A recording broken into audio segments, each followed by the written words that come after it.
Continuando com os nossos estudos do livro No Mundo Maior, da série André Luiz, que nos fala sobre a vida no mundo espiritual. Hoje vamos ao capítulo 13, Psicose Ativa. Seguindo Calderaro, fomos em plena noite atender infortunada irmã quase suicida. Penetramos a residência confortável, conquanto modesta, percebendo a presença de várias entidades infelizes. O assistente percebeu-me apressado, não se deteve em nenhuma apreciação. Acompanhei-o por minha vez até o humilde aposento, onde fomos encontrar a jovem mulher em convulsivo pranto, dominada por desespero incoercível. A mente acusava extremo desequilíbrio, que se estendia a todos os centros vitais do campo fisiológico. Pobrezinha, disse o orientador comovidamente, não lhe faltará a divina vontade. Tudo preparou de modo a fugir pelo suicídio esta noite. Entretanto, as forças divinas nos auxiliarão a intervir. Colocou a destra sobre a fonte da irmã em lágrimas e esclareceu. É Antonina, abnegada companheira de luta, órfã de pai, desde muito cedo. Iniciou-se no trabalho remunerado aos 8 anos, para sustentar a genitora e a irmãzinha. Passou a infância e a primeira juventude em sacrifícios enormes, ignorando as alegrias da fase risonha de menina moça. Aos 20 anos, perdeu a mãezinha, então arrebatada pela morte, e não obstante seus formosos ideais femininos, foi obrigada a sacrificar-se pela irmã em vésperas de casamento. Realizado este, Antonina procurou afastar-se para tratar da própria vida. Muito cedo verificou, porém, que o esposo da irmãzinha se caracterizava por nefanda viciosidade. Perdido nos prazeres inferiores, entregava-se ao hábito da embriaguez, diariamente retomando ao lar, em hora tardia, a distribuir pancadas, a vociferar insultos. Sensibilizada ante o destino da companheira, nossa dedicada amiga permaneceu em casa, a serviço de renúncia silenciosa, aliviando-lhe os pesares e auxiliando-a a criar os sobrinhos e a assisti-los. Corriam os anos, tristes e vagarosos, quando Antonina conheceu certo rapaz, necessitado de arrimo, a sustentar pesado esforço por manter-se nos estudos. Identificava-se pela idade, pela comunhão de ideias e de sentimentos. Devotada e nobre, correspondeu-lhe a simpatia, convertendo-se em abnegada irmã do jovem. A companhia dele, de algum modo, projetava abençoada luz em sua noite de solidão e sacrifício ininterruptos. Repartindo o tempo e as possibilidades entre a irmã, 4 pequenos sobrinhos e copartícipe de sonhos fulgurantes, consagrava-se ao trabalho redentor de cada dia, animada e feliz, aguardando o futuro. Idealizava também obter um dia a coroa da maternidade, num lar singelo e pobre, mas suficiente para caber a felicidade de 2 corações, para sempre unidos diante de Deus. Todavia, Gustavo, o rapaz que lhe valeu de sua amorosa colaboração durante 7 anos consecutivos, após a jornada universitária, sentiu-se demasiado importante para ligar seu destino à modesta moça. Independente e titulado, agora passou a notar que Antonina não era, fisicamente, a companheira de seus propósitos, que seus propósitos reclamavam. Exibindo um diploma de médico e sentindo urgente necessidade de construir um lar, com um grandioso programa de vida social, desposou jovem possuidora de vultosa fortuna, menosprezando o coração leal que o ajudara nos instantes incertos. Fundamente humilhada, nossa desditosa irmã procurou-o. Ela foi recebida com estarrecedora frieza. Gustavo, com presunção repulsiva, transmitiu-lhe novidade asperamente. Necessitava pôr em ordem os negócios materiais que lhe diziam respeito e, por isso, escolhera melhor partido. Além disso, declarou que a sua posição requeria uma esposa que não procedesse de um meio de atividades humilhantes. Pretendia alguém que não fosse operária de laboratório, que não tivesse mãos calejadas, nem fios prateados à cabeça. A moça tudo ouviu debulhada em lágrimas, sem reação. Tomou a residência ontem, minada pelo anseio de morrer. Fosse como fosse, sente que as esperanças se lhe esvaneceram, esfaceladas pelo golpe inopinado que a existência se reduz em cinza e poeira, que a renúncia abre as portas da ruína e da morte. Conseguiu certa dose de substância mortífera, que pretende ingerir ainda hoje. Dando pequeno intervalo às elucidações, recomendou-me: examina enquanto administro os socorros iniciais. Detive em perquisição minuciosa por longos minutos. Dos olhos de Antonina caíam pesadas lágrimas. No entanto, da câmara cerebral partiam raios purpúreos que invadiam o tórax, envolviam particularmente o coração. Torturantes pensamentos baralhavam-lhe a mente, registrando-lhe os secretos apelos, compungia ouvir-lhe os gritos de desespero e as súplicas ardentes. Seria crime, pensava, amar alguém com tal excesso de ternura? Onde jazia a justiça do céu, que não lhe premiava os sacrifícios de mulher dedicada à paz doméstica? Aspirava a ser alegre e feliz, como as venturosas companheiras de sua meninice. Anelava a tranquilidade do matrimônio digno, com a expectativa de receber alguns filhinhos concedidos pela bondade infinita de Deus. Seria aspiração condenável sonhar com a edificação de modesto lar, com a proteção de um companheiro simples e bondoso, quando as próprias aves possuíam seus ninhos? Não trabalhara sempre pela felicidade dos outros? Por que desconhecidas razões a relegar a Gustavo ao abandono? Os calos das mãos e os sinais do rosto não lhe roboravam a dedicação ao serviço honesto? Teria valido a pena sofrer tantos anos perseguindo uma realização que se lhe figurava agora impossível? Não pretendia demorar-se num mundo onde o vício triunfava tão facilmente, espezinhando a virtude. Não obstante a fé que lhe alentava o coração, preferia morrer, enfrentar o desconhecido. Sentia-se desajustada, sem rumo, quase louca. Não seria mais razoável inquirir a si própria as trevas do sepulcro do que apodrecer num catre de hospício? Estirada no leito, a infeliz mergulhava o rosto nas mãos, soluçando sozinha, inspirando-nos piedade. Calderaro interrompeu o serviço de assistência, fitou-me com significativa expressão e comunicou: tenho instrução para impor-lhe o sono mais profundo, logo depois da meia-noite. E verificando que o relógio informava não estar distante do momento pré-definido, o assistente começou a ministrar-lhe aplicações fluídicas ao longo do sistema nervoso simpático. A vasta rede de neurônios experimentou a influência anestesiante. Antonina tentou levantar-se, gritar, mas não conseguiu. A intervenção era demasiado vigorosa para que a enferma pudesse reagir. O orientador prosseguiu atento, envolvendo-a mansamente em fluidos calmantes. Dentro em pouco, cedendo à irresistível dominação, a moça recostou-se vencida nos travesseiros, num estado a que o magnetizador comum chamaria hipnose profunda.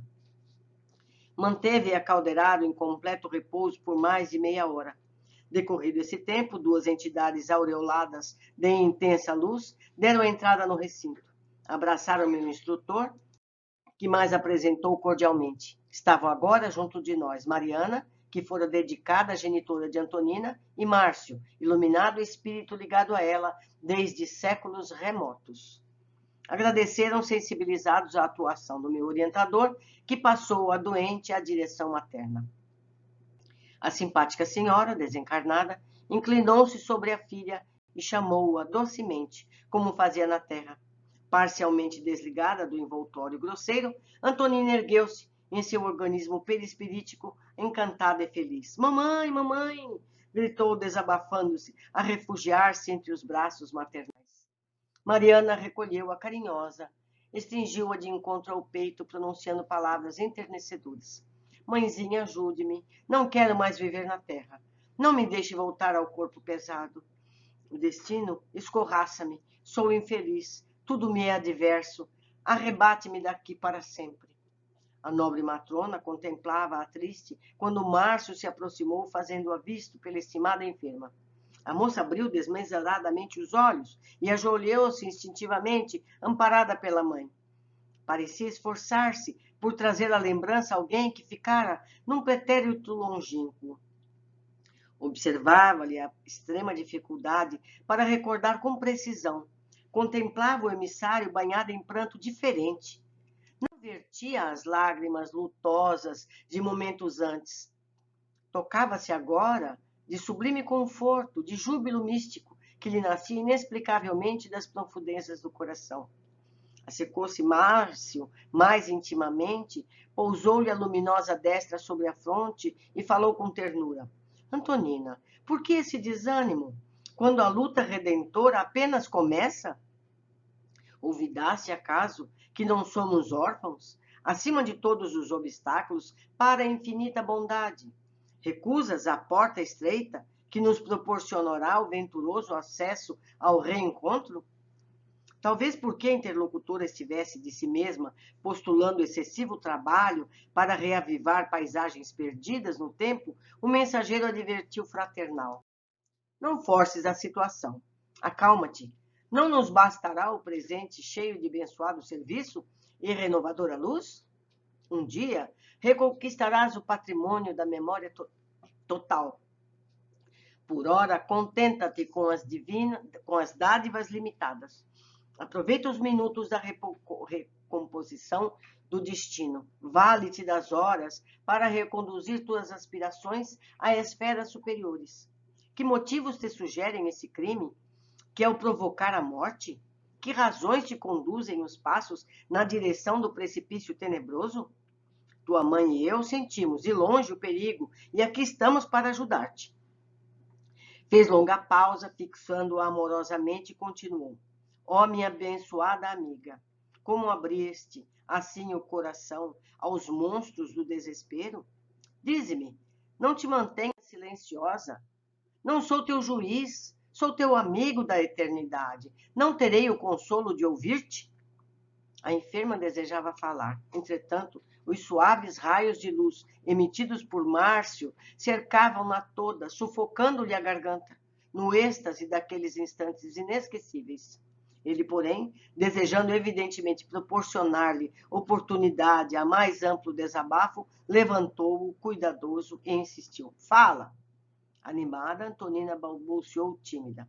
Estou exausta. Contudo, jamais foste esquecida.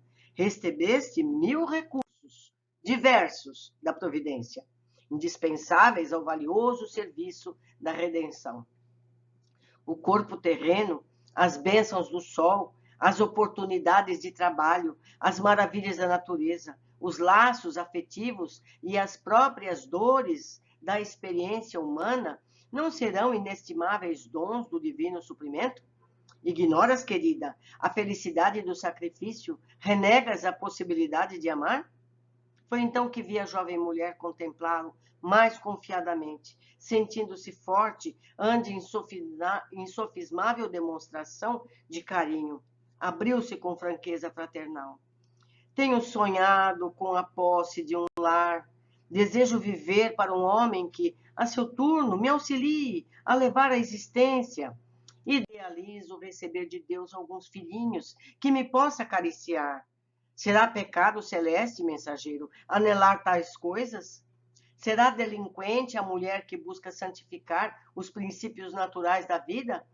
Depois de mourejar anos a fio pela felicidade dos que me são caros, noto que o destino escarnece de minhas esperanças.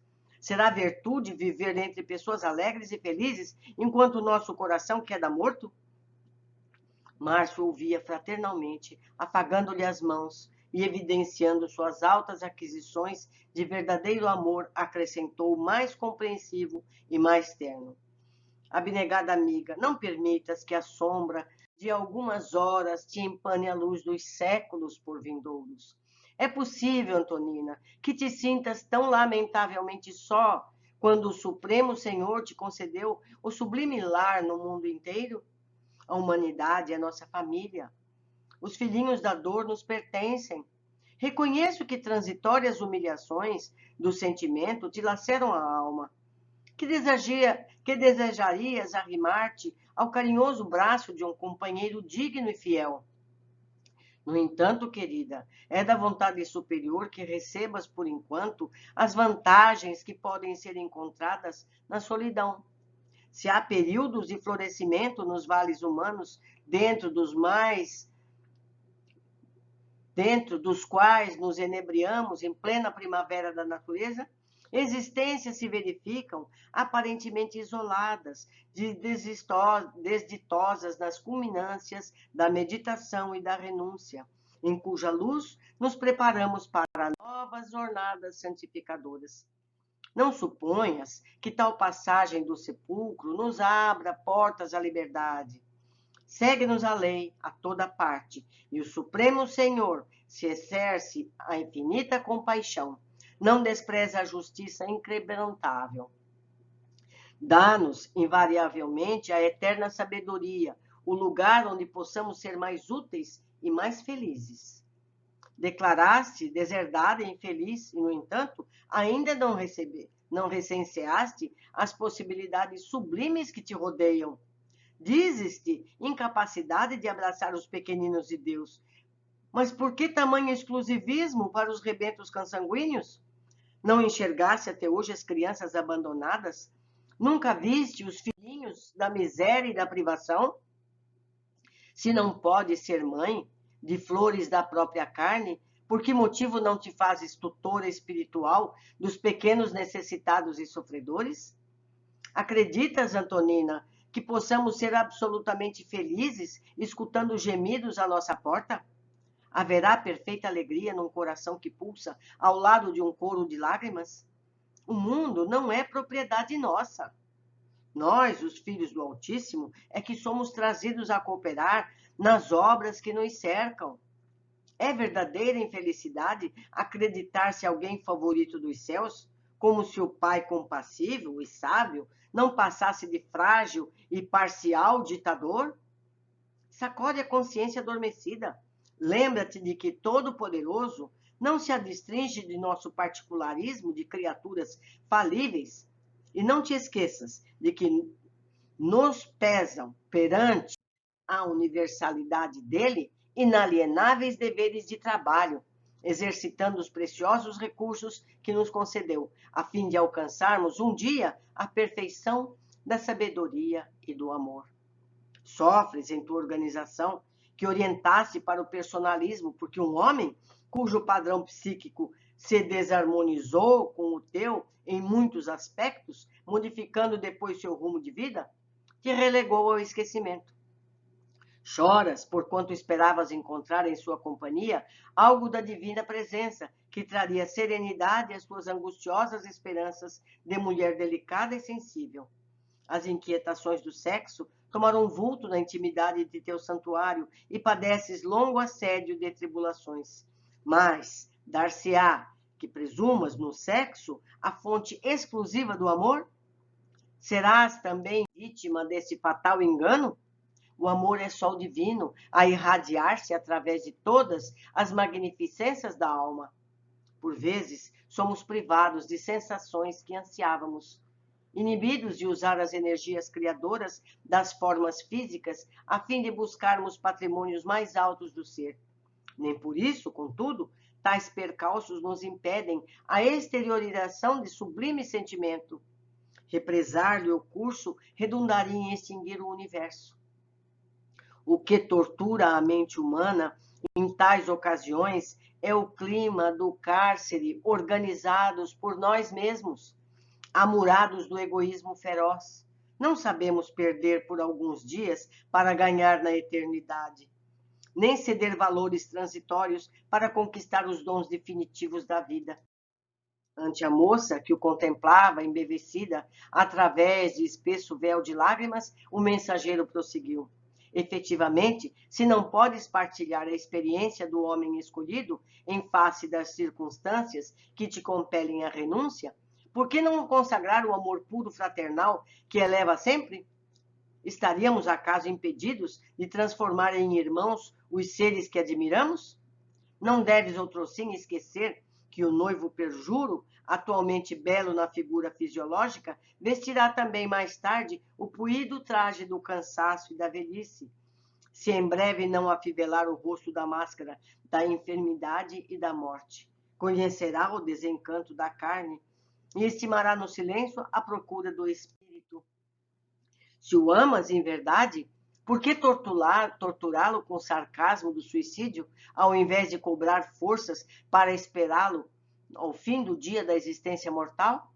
Se não pode ser o cântaro de água pura para o viajor querido, por que não ser o oásis que o aguardará no deserto das desilusões inevitáveis?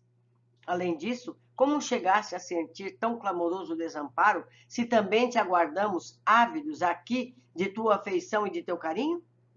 Antonina sorriu em êxtase, a despeito do pranto que lhe rolava a fluxo. Observando o salutar efeito de suas palavras animadoras, Márcio acariciou-lhe o cabelo, murmurando: por que razão esperar os rebentos da carne para exemplificar o verdadeiro amor? Jesus não os teve, e, no entanto, todos nos sentimos tutelados de sua infinita abnegação. Prometes, Antonina, modificar as disposições mentais doravante? A mulher digna e generosa, excelsa e cristã, ouvida o mal e ama sempre.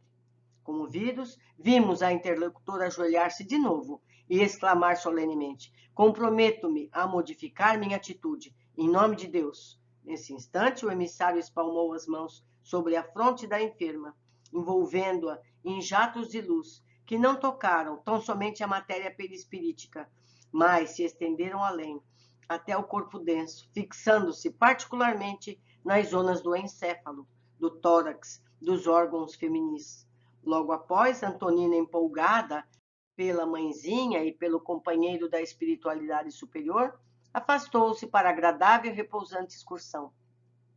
Incumbiu-se Calderaro de auxiliá-la a retomar o veículo pesado nas primeiras horas da manhã clara. Edificado com as observações da noite, regressei em companhia dele ao quarto da senhorita quase suicida. Entre as 6 e 7 da manhã, a genitora desencarnada trouxe a filha, em cuja fisionomia fulgurava ignota e incompreensível felicidade. O instrutor ajudou-a a reapossar-se do envoltório fisiológico, acercando-lhe do cérebro de emanações fluídicas anestesiantes, para que se lhe não fosse permitido o júbilo de recordar em todas as suas particularidades a experiência da noite. Se guardasse a lembrança integral, disse Calderaro, provavelmente enlouqueceria de ventura. Destarte, as alegrias por ela intensamente vividas seriam arquivadas em seu organismo sob forma de forças novas, estímulos desconhecidos, coragem e satisfação de procedência ignorada. Com efeito, daí a minutos, Antonina despertou como que outra criatura. Sentia-se inexplicavelmente reanimada, quase feliz. Um dos pequenos sobrinhos penetrou o aposento chamando-a. A generosa tia contemplou-o enlevada. Alguma energia prodigiosa que lhe não era dado conhecer religara ao interesse pela vida. Achou indizível contentamento no sol que atravessava a vidraça, bendizia o quarto humilde onde lutava por atender os desígnios de Deus e sorria-se de haver, na véspera, pensado em fugir sem razão ao aprendizado do mundo. Não fora aquinhoada pela providência com um maravilhoso número de bênçãos? Contemplou a encantadora criança, pobremente vestida, a solicitar-lhe a companhia para descerem ao pequeno jardim, onde flores novas desabrochavam. Que importância insignificante, malogro do coração, diante dos trabalhos sublimes que poderia executar na sua posição de mulher sadia e jovem? Os filhinhos da irmã não lhe pertenciam igualmente? Não seria mais nobre viver para ser útil, esperando sempre da inesgotável misericórdia? Titia Antonina, vamos ver a roseira nova, gritava o trêfego menino de 5 anos em alegre invite à vida.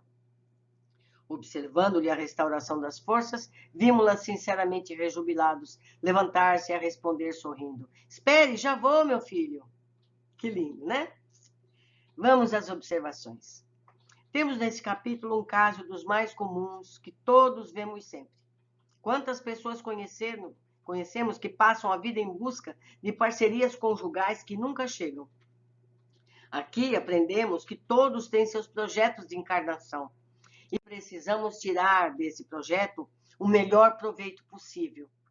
Márcio diz a ela: dizes-te incapacitada de abraçar os pequeninos de Deus.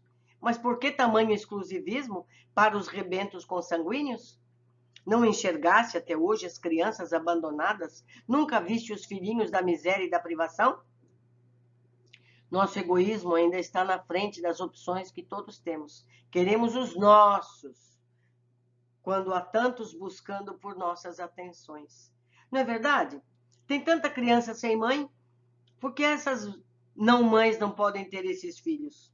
Não é? Basta um gesto. 2. O que tortura a mente humana em tais ocasiões é o clima do cárcere organizados por nós mesmos, amurados no egoísmo feroz. Não sabemos perder por alguns dias para ganhar na eternidade. Quando tivermos plenos de conhecimento de que uma encarnação é simples momento passageiro, perto dos séculos que temos vivido e que ainda viveremos, vamos entender que o presente deve ser vivido com a plenitude do momento, fazendo o melhor possível dentro das condições que tivermos. Só assim estaremos vencendo o caminho traçado para o nosso aprimoramento. Já não foi dito, os séculos são feitos de agoras, não é? Precisam muitos agoras para a gente fazer o século, e nós somos milenares. 3. Há sempre razões para que não nos lembremos, seja das vidas anteriores, como do que vivemos durante o sono, cercando-lhe o cérebro de emanações fluídicas anestesiantes para que lhe não fosse permitido o júbilo de recordar, em todas as suas particularidades, a experiência da noite. Se guardasse a lembrança integral, disse Calderaro, provavelmente enlouqueceria de ventura. Então, meus amigos, esquecer é preciso, não é? Então, que nos fique as vibrações dos momentos durante a noite. Que possamos, antes de dormir, desejar passeios venturosos, oportunidades de trabalho ou aprendizado no plano espiritual. E que tudo isso fique dentro de nós, para uso no momento oportuno. Deixo aqui o meu contato, aguardo ansiosa por palavras de vocês que me ajudem a entender também essas lições. Até o nosso próximo capítulo.